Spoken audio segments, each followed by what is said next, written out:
सुखदेव जी की इस बात पर सबने अनुमोदन किया, क्योंकि एकमात्र भगत की कथा को अपने पिता से सुना है, वही भागवत की कथा मैं तुमको सुनाऊंगा।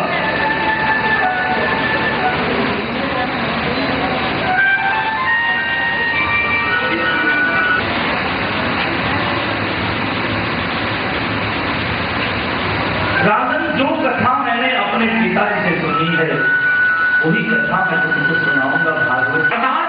तप करो, तप तप तप तप करो, तपस्या करो। देखिए ये शब्द है, तप शब्द जो है ये वर्णमाला का 16वां और 21वां शब्द है। इस तप के शब्द को उल्टा कर दीजिए। तप के शब्द का उल्टा बनता है तप पतः।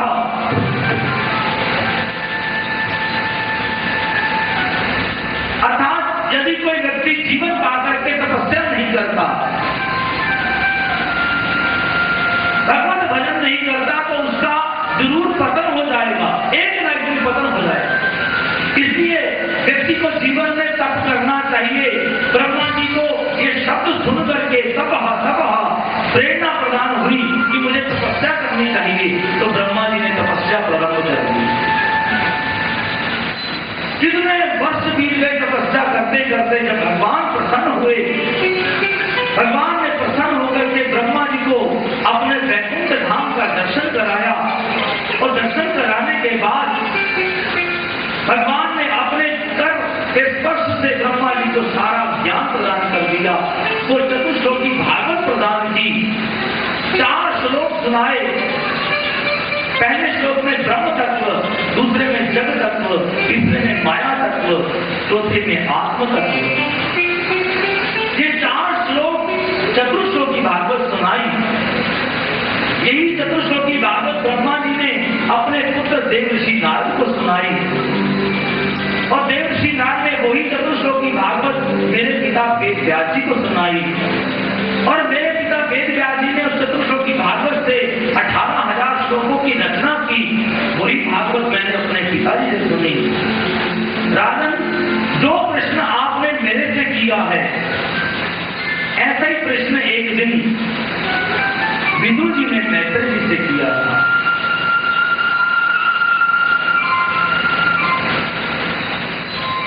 पृथ्वी महाराज जी को बड़ा आश्चर्य हुआ।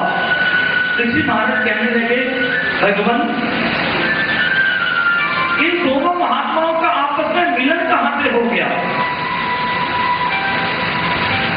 कहां मैत्रेय जी, कहां विदुर जी, और इन दोनों महात्माओं का आपस में मिलन कैसे हो गया, ये मुझको बताइए। यहां पर आकर के द्वितीय स्कंद पूर्ण हो जाता है।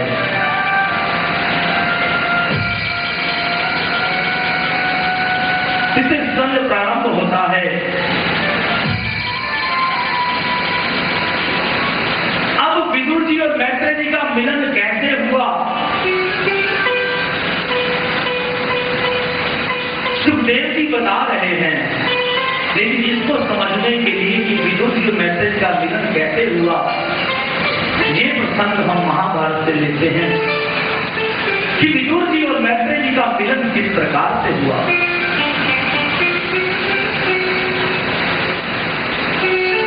जब महाभारत का युद्ध होना निश्चित हो गया कि अब तो युद्ध होगा ही होगा, तो युधिष्ठिर महाराज जो ये नहीं चाहते थे कि युद्ध हो, बार बार यही सोचते हैं कि किसी प्रकार से युद्ध टल जाए। बहुत विचार करने के बाद उन्होंने भगवान श्री कृष्ण को के शांति दूत बना करके कौरवों की सभा में भेजा। भगवान श्री कृष्ण कौरवों की सभा में पहुंचे, क्योंकि पांडव 13 वर्ष का वनवास काट करके आए थे। वो जाकर के भगवान श्री कृष्ण ने धृतराष्ट्र से कहा, महाराज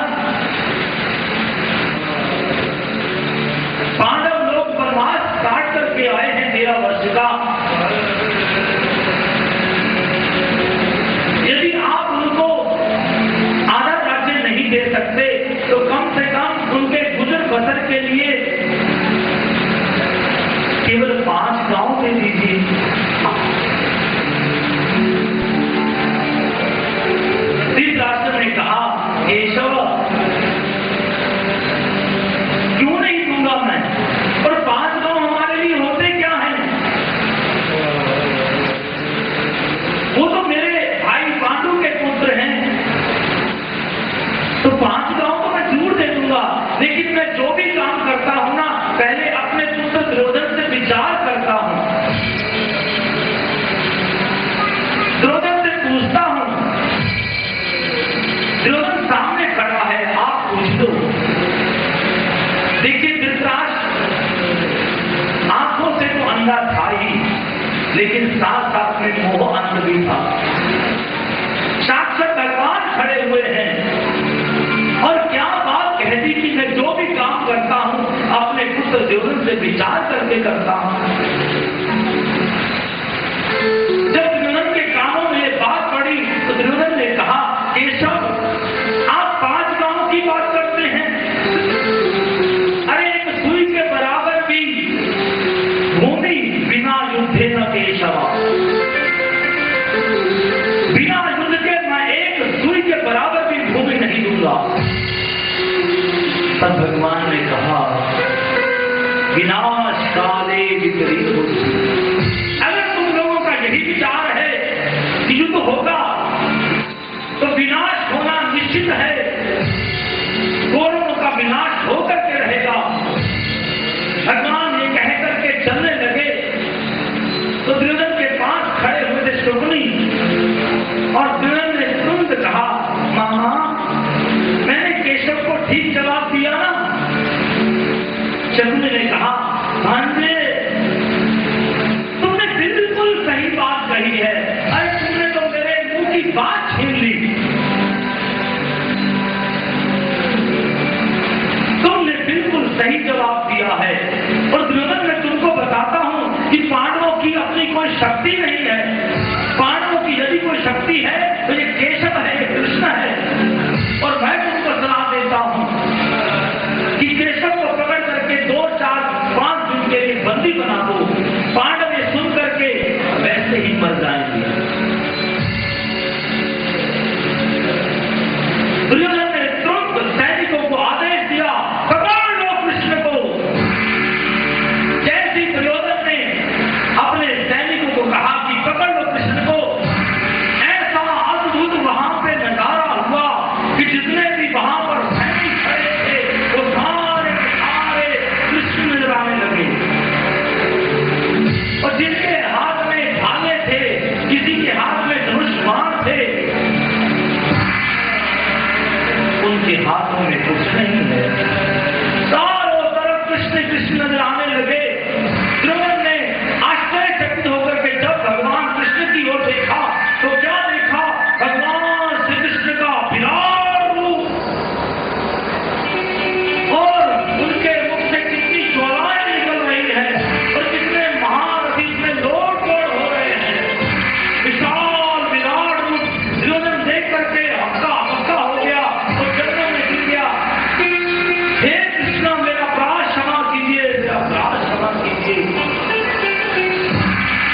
भगवान ने अपने रूप को संवरण किया और भगवान श्री कृष्ण चलने लगे तो दुर्योधन ने कहा, प्रभु हे कृष्ण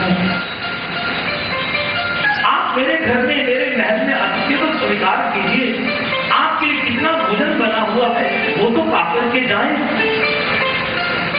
भगवान श्री कृष्ण ने कहा, दुर्योधन अब हम तुम्हारे महल में नहीं खाएंगे,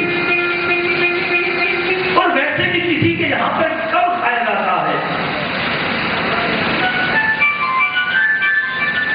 3 बातें होने से किसी के यहाँ पर भोजन ग्रहण किया जाता है। पहला, खिलाने वाले के अंदर में भाव होना चाहिए। दूसरा, अभाव, अपने पास नहीं है दूसरे के पास मांग करके खाएं, तब दूसरे के यहाँ पे खाया जाता है।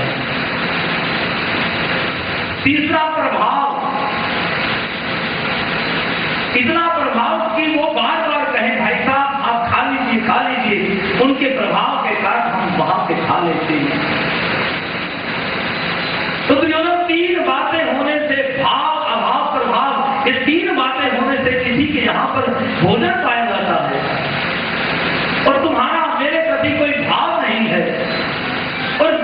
कोई अभाव नहीं है, और तीसरा तुम्हारा मेरे ऊपर कोई प्रभाव नहीं है, इसलिए मैं तुम्हारे यहाँ पर भोजन ग्रहण नहीं कर सकता।